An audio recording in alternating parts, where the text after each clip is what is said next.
Bismillahirrahmanirrahim. Assalamualaikum warahmatullahi wabarakatuh. Alhamdulillahirabbil alamin. Alhamdulillahilladzi hadana li hadza wa ma kunna linahtadiya lawla an hadana Allah. Asyhadu an la ilaha illallah wahdahu la syarika lah wa asyhadu anna sayyidana wa maulana Muhammadan abduhu wa rasuluh.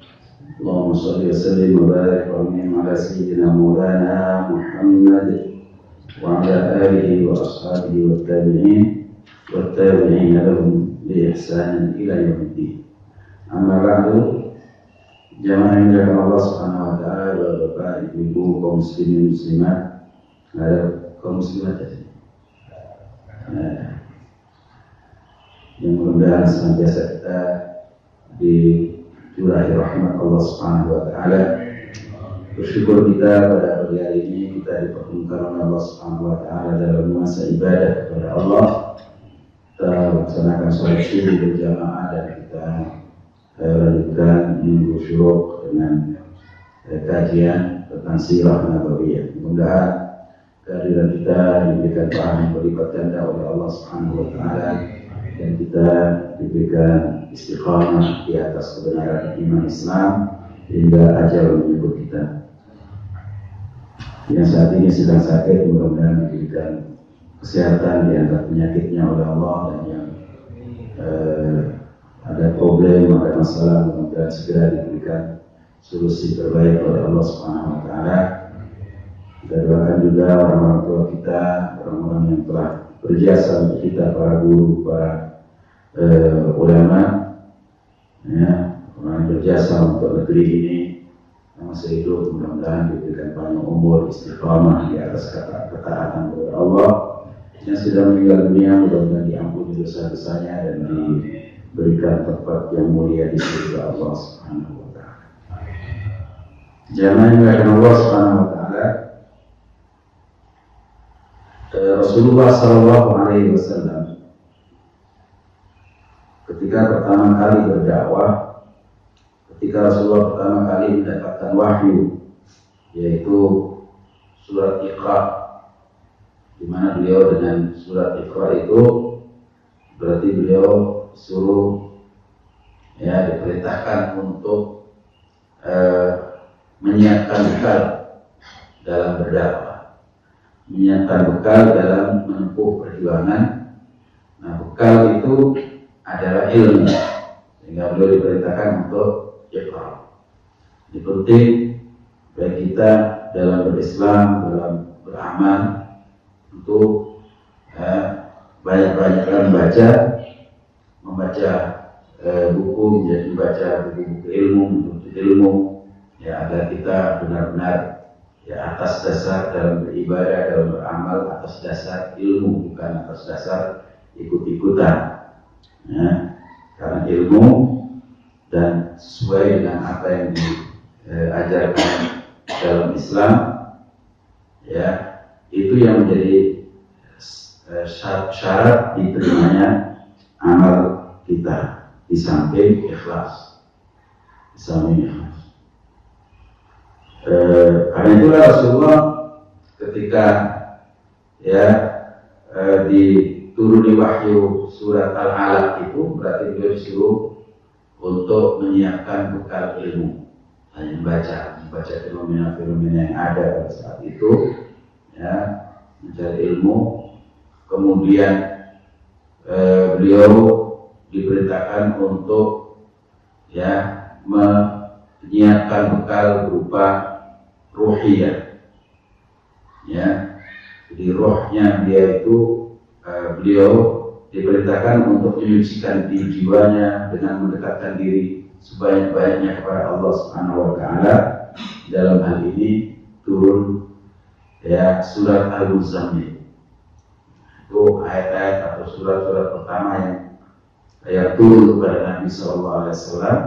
Setelah Iqra diperintahkan untuk banyak qiyamul lail, ya ayyuhal muzammil qumil laila illa qalila. Wahai orang muslimun, bangkit bangun malam kecuali sedikit saja kamu tidur. Banyak-banyak. Kalau kita banyak-banyak tidur sedikit, ya, qiyamul lailnya. Nah, Rasulullah tidak diperintahkan kalau qumil laila illa qalila, bangun ya malam hari kecuali sedikit saja yang kamu pakai tidur. Jadi itu perintah Allah Subhanahu wa taala untuk membekali jiwa kita, membekali ruhiyah kita ya, sehingga semua yang tugas-tugas yang kita jalankan itu menjadi ringan. Karena dengan rohnya kuat, ya, jiwanya kuat, spiritualitasnya kuat, semua beban hidup itu ya diringankan oleh Allah Subhanahu wa taala. Kita tahu betapa beratnya tugas Rasulullah Shallallahu alaihi wasallam. Namun karena kedekatan beliau dengan Allah Subhanahu wa taala, ya, maka semua itu dianggap ringan. Tidak ada yang berat bagi Rasulullah Shallallahu alaihi wasallam. Sehingga ketika Allah Subhanahu wa taala berfirman, "Alam nashrah laka sadrak wa wada'na anka wizrak alladhi anqadha dhahrak." Ya, jadi dengan dekat kepada Allah maka hati menjadi lapang. Apapun yang dihadapi menjadi lapang. Ketika hati itu lapang, semua ya beban akan menjadi ringan. Kemudian dosa-dosa dihilangkan. Jadi wa wada'na anka wizrak, saya hilangkan, kami hilangkan dosa-dosamu. Karena apa? Alladzi anqadha dhahrak. Dosa itulah yang memberati orang untuk beramal. Jadi beban hidup, beban permasalahan dalam kehidupan ini seolah-olah berat karena orang jauh dari Allah. Dianggap berat. Itu akibat dari dosa dan jauhnya kita dari Allah Subhanahu wa taala. Ketika kita dekat dengan Allah, betapapun beratnya dalam pandangan orang, luar biasa orang itu ya diberikan musibah seperti itu, tapi luar biasa. Berarti orang ini dekat dengan Allah. Ya, kesabarannya dan menganggap segalanya ringan. Nah, itu karena dekat dengan Allah Subhanahu. Itu Rasulullah pertama diperintah oleh Allah untuk dekat kepada Allah Subhanahu wa taala dengan terutama dengan qumil laila illa qalila, qiyamul lail, bangun malam.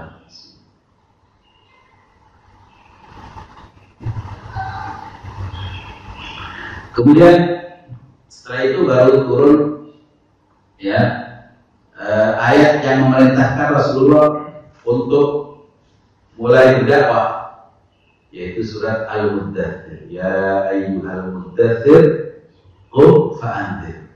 Ya. Kalau tadi qumil laila illa qalila, ya ayyuhal muzammil, ya, suruh qiyamul lail. Nah, qum fa'anzir artinya kamu bangkit dan berikan peringatan kepada manusia. Kamu suruh berdakwah sekarang, menyampaikan risalah misi Allah Subhanahu wa taala kepada manusia untuk membebaskan mereka dari ya keterhubungan mereka, penghambaan mereka kepada selain Allah Subhanahu wa taala. Karena itulah yang bisa membebaskan mereka dari berbagai permasalahan kehidupan. Hanya dengan dekat dengan Allah, maka manusia akan lepas dari berbagai ikatan-ikatan keberdaan, ikatan-ikatan keduniaan, karena dunia dan keberdaan serta seluruh apa yang ada di bumi ini memberati manusia. Tapi memang karena memang nafsu manusia lebih mementingkan dunia daripada akhir. Bal tu'thiruna hayatad dunya wal akhiratu khairun wa abqa. Jadi kalian lebih mementingkan dunia daripada akhirat. Padahal kita sering menyampaikan hadis ini ketika suatu hari Rasulullah SAW melakukan inspeksi di sebuah pasar gitu, ya. Biasanya Rasulullah bareng-bareng dengan sahabat-sahabatnya. Di tengah-tengah pasar ada anak kambing mati, ya, sudah sehari atau 2 hari mati. Lalu dan anak kambing ini telinganya cuma 1, dia punya telinga 1. Kemudian diangkat oleh Rasulullah, dijewer, diangkat, kemudian Ya, Rasul bertanya kepada sahabat-sahabatnya, siapa di antara kalian yang mau membeli anak kambing ini dengan 1 dirham? 1 dirham berarti kalau sekarang sekitar 400 atau 500 ribuan. Siapa yang berani? Ya Rasulullah, dia itu mati, kami nggak mau. Ya udah, ambil kalian, ini gratis. Gratis pun kami tidak mau, sebab kalau dia hidup pun dia cacat, apalagi mati. Sudah jadi bangkai, tidak ada yang mau. Jadi ini hina. Kata Rasulullah, sungguh di mata Allah dunia itu jauh lebih hina dibanding bangkai ya, yang saya pegang. Ya, daripada bangkai anak kambing ini, kata Rasulullah. Jadi dunia itu sangat hina sekali. Karena itu kalau seandainya, kata Rasulullah, kalau seandainya dunia ini di mata Allah melebihi seekor harus sayap seekor nyamuk, niscaya Allah tidak kasih orang kafir seteguk air pun. Seteguk air saya tidak dikasih orang kafir karena ingkar kepada Allah. Tapi ya biarlah dunia tidak ada artinya, maka dia orang kafir diberi nikmat di dunia sesuai dengan amalnya, ya, sesuai dengan pekerjaannya, sesuai dengan itu dibalas semua dengan kenikmatan dunia. Biasanya Allah Subhanahu wa taala. Kalau kita kenikmatan kita ya di dunia, kalau kita dekat dengan Allah, kita dikasih kenikmatan, tapi di akhirat jauh lebih besar. Allah berfirman, "Wa man kafara fa umatti'uhu qalilan tsumma aqarruhu ila 'adzabin nar wa bi'sal masir." Orang yang kafir, aku beri nikmat dia di dunia sedikit. Jadi sebanyak apapun yang kita kagum dengan keluar biasaan, kemajuan, teknologi, ya, ekonomi yang dimiliki orang-orang kafir, itu disebut oleh Allah umatti'uhu qalilan. Aku beri nikmat mereka sedikit. Padahal menurut kita besar ya. Sebab dunia ini sangat kecil ya, dibanding dengan kenikmatan akhirat. Nah, tapi di akhirat mereka fa'aftaruhu ila adab neraka, dipaksa untuk masuk ke dalam adab neraka. Wa bi'sal masir. Alhamdulillah. Jangan ingat Allah Subhanahu wa taala, maka Rasulullah mulai berdakwah orang-orang yang benar-benar kenal betul dengan Rasulullah. Rasulullah cinta kepada mereka dan mereka pun cinta kepada Rasulullah SAW. Dan yang pertama kali adalah Khadijah radhiyallahu anha. Jadi Khadijah ketika Rasulullah dari buah khilaf itu ya beliau bergetar, takut minta diselimuti. Lalu Rasulullah katakan, saya takut ini, saya belum pernah melihat ya makhluk sebesar itu. Takut luar biasa, jangan-jangan saya didatangi oleh setan dan jangan-jangan saya jadi gila. Kata Khadijah radhiyallahu anha, kalla, semata-mata tidak mungkin kamu akan di illan yukhziyakallahu abada. Tidak mungkin Allah akan menghinakan engkau, membuat engkau gila dan sebagainya. Innaka latasilur rahim. Sebenarnya engkau suka silaturahmi. Jadi karena Khadijah tahu betul sifat-sifat baik Rasulullah itu tidak mungkin membuat Allah marah padanya. Sehingga dikatakan engkau suka silaturahim. Wa innaka la tansurud dha'if. Engkau suka membantu orang yang lemah. Wa tahmilul kalb. Ya, engkau menanggung beban orang yang ya perlu bantuan, orang yang lemah. Apalagi itu wa tuksibul ma'dum. Engkau suka ya memberikan pekerjaan orang yang tidak punya pekerjaan. Orang yang lemah tidak punya pekerjaan, dikasih kerjaan, dibuka pintu-pintu ya kebaikan buat dia untuk bisa memberikan nafkah kepada keluarganya. Itu kebiasaan Rasulullah. Tu'inu ala nawabil haq. Dan setiap kali ada peristiwa ya di masyarakat yang membebani mereka, engkau orang yang pertama kali ya membantu mereka, yang menanggung ya, beban masyarakat. Nah ini sifat-sifat itulah yang dikenal oleh Khadijah radhiyallahu anha, sehingga beliau mengatakan tidak mungkin Allah akan menghinakan engkau wahai Muhammad. Maka Khadijah ketika didakwai pertama kali Rasulullah mengajak beliau untuk iman, kata Rasulullah tidak, kamu harus beriman kepada saya. Tidak begitu. Siapa yang bisa mengikuti saya, kata Rasulullah. Faman dalladhi yastajib, faman dalladhi yu'minu bi. Siapa yang bisa, yang mau mengikuti seruan saya? Siapa yang mau beriman kepada saya? Maka langsung saja Khadijah mengatakan, saya wahai Muhammad SAW, saya yang pertama kali akan beriman kepadamu dan saya akan membantu perjuangan. Maka Khadijah itu radhiyallahu anha orang yang pertama kali masuk ke dalam agama Rasulullah SAW, istri beliau. Ya. Kemudian setelah itu Rasulullah ketemu dengan Abu Bakar. Abu Bakar juga tahu betul siapa Rasulullah karena selalu bareng-bareng, ya, dekat sahabat karib Rasulullah sejak zaman jahiliyah. Maka ketika Rasulullah mengatakan, sungguh setiap orang yang aku dakwai pasti ada keraguan. Mada untuk ahadan illa karena lahu kabur. Jadi maju mundur. Ya, biasanya orang diajak untuk kebaikan dan besok deh. Karena ya nanti saya pikir-pikir dulu. Saya istikharah dulu lah, Pak. Saya bahkan kadang orang tahu kebenaran diajak untuk berbuat baik, nanti terserah ibunya anak.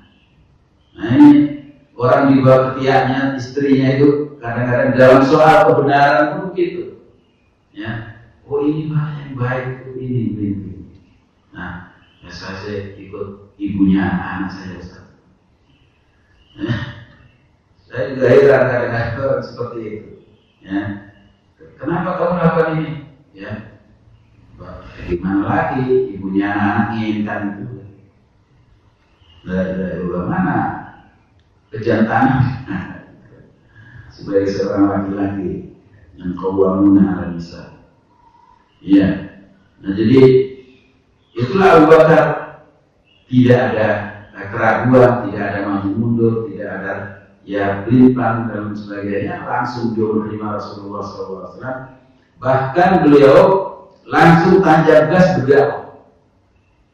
Jadi ketika beliau menerima ini adalah kebenaran mutlak, ya, dalam hati beliau, maka beliau mengajak orang lain tidak diam. Karena itu, ya 10 sahabat Rasulullah yang dijanjikan oleh Rasulullah mubasysyirina bil jannah, yang langsung dikatakan kamu masuk surga, orang ini masuk surga, kamu masuk surga. Nah itu ada 10 orang, yaitu ya selain dari Ali bin Abi Thalib, semuanya adalah atas jasa dakwah Abu Bakar. Jadi mereka adalah orang-orang teman Abu Bakar dalam berbisnis.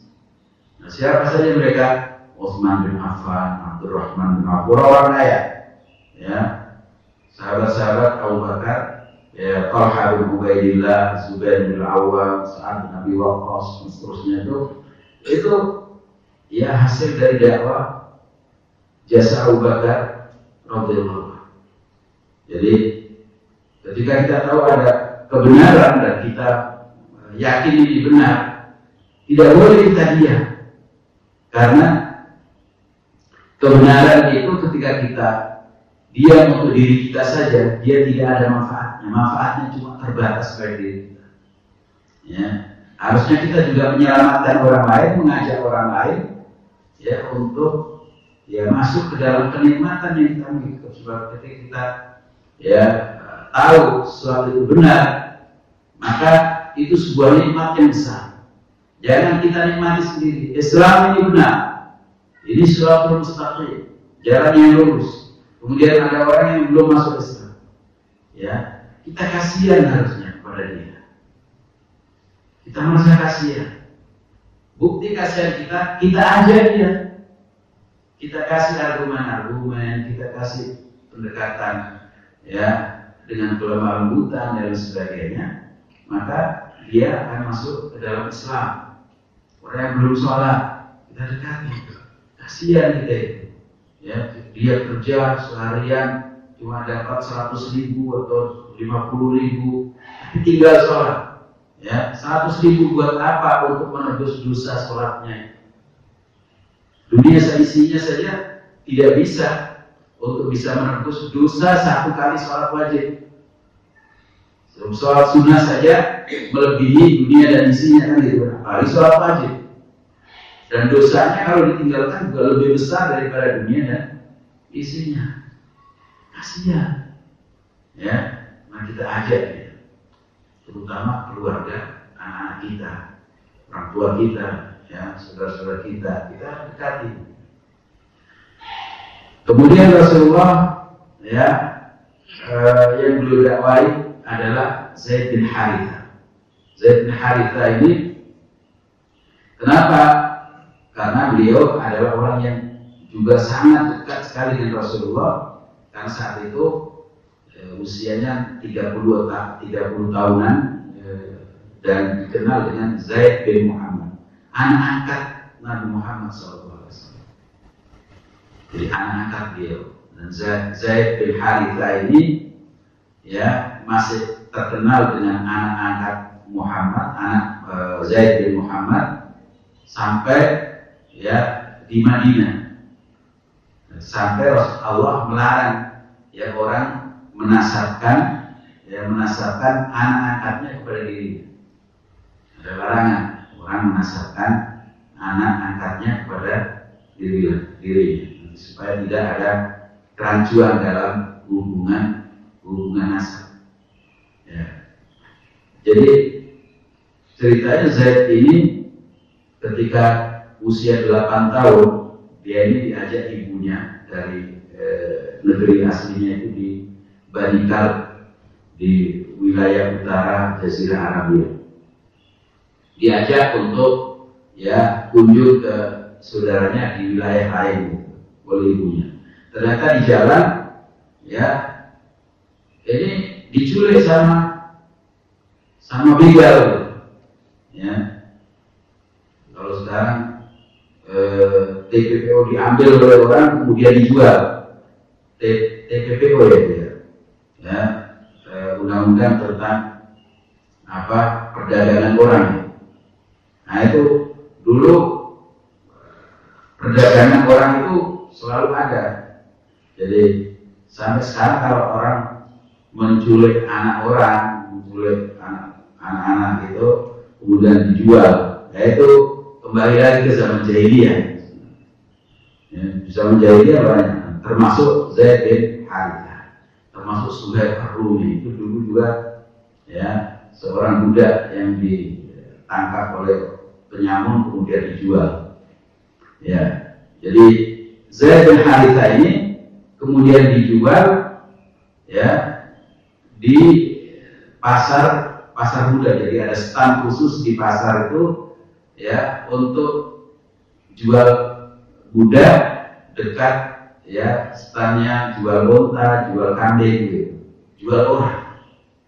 Nah, jadi budak itu statusnya sama dengan barang, ya bisa diperjualbelikan.